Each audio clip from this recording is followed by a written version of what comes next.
Augustin, il a atteint la myotrophie spinale de type 1 et en fait il a une espérance de vie de 2 ans normalement. Aujourd'hui, il est avec nous.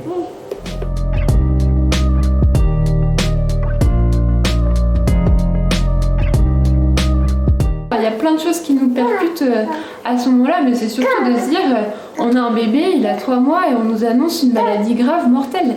C'est impossible en fait de comprendre ce qu'on nous annonce. Enfin, on se dit bah, c'est pas possible ce qu'on vit. Là on parle d'une vie avec un enfant qui aura un handicap à vie quoi.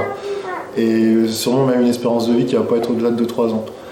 Donc ouais, on bascule complètement sur notre planète en fait, on est au fond du trou.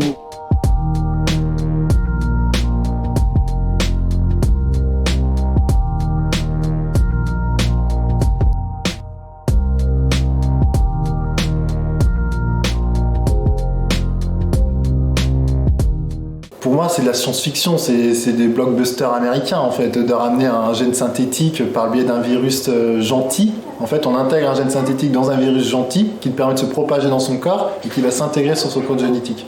Dit comme ça paraît complètement surréaliste en fait. Ça, c'est le jour de l'injection, le 14 mai 2019. Donc bah là c'est le soulagement quoi. C'est la renaissance, la deuxième naissance d'Augustin.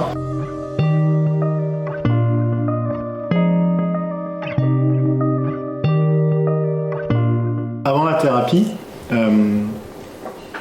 Augustin il avait un gros problème de déglutition. Vers 3 mois, il toussait à chaque prise de biberon en fait.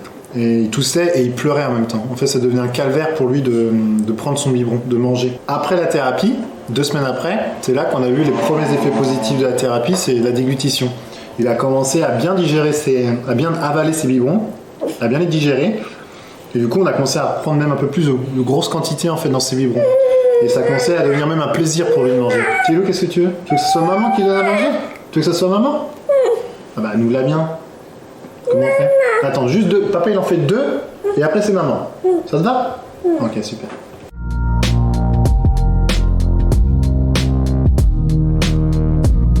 C'est bête, mais le jour où il a réussi à porter Sophie la girafe à sa bouche, on s'est dit waouh, c'est juste un truc extraordinaire. C'est tout léger, mais pour lui, c'était une montagne en fait qu'il portait. Augustin, donc il a eu le traitement.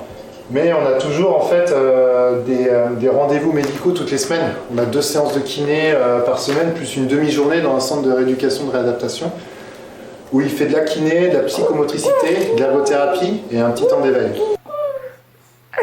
Il est chouette ton petit fauteuil, Nido. La vidéo, on voit qu'il pousse tout seul avec ses bras. Au bout de 5 minutes, on le met dedans et il comprend déjà qu'en mettant ses mains, il avance.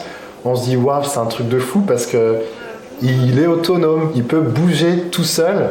C'est ses premiers pas en fait pour nous quoi. Au niveau cognitif, la parole, la compréhension, il a une évolution parfaite finalement comme tous les enfants quoi. Donc c'est un petit garçon, il comprend quand on lui parle, il fait ses petites bêtises quand il est assis. Augustin c'est l'un des premiers, comme il y a une vingtaine d'enfants aujourd'hui qui ont eu la thérapie génique, c'est les premiers en fait à prendre la thérapie génique pour la myotrophie spinale je parle.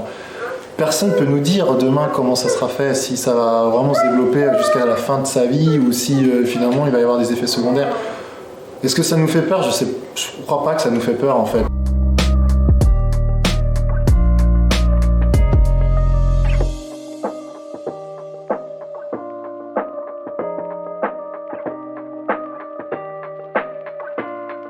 Et tu fais coucou brute.